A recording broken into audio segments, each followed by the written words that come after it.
Another method to move files back to the cloud storage is using the work folder shortcut. On your desktop, you should see this file directory called work. Double click it. Then you can move any files you like to move back to the cloud storage into this folder here. I'm going to drag this into here.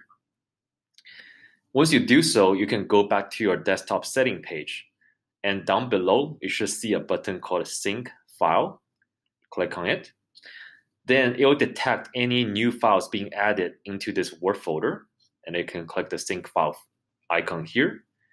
What this will do is it will synchronize such that this file will be moved back to the cloud storage. Now you can go to the Files tab, and you should be able to see this test2.m file showed up in the cloud storage now.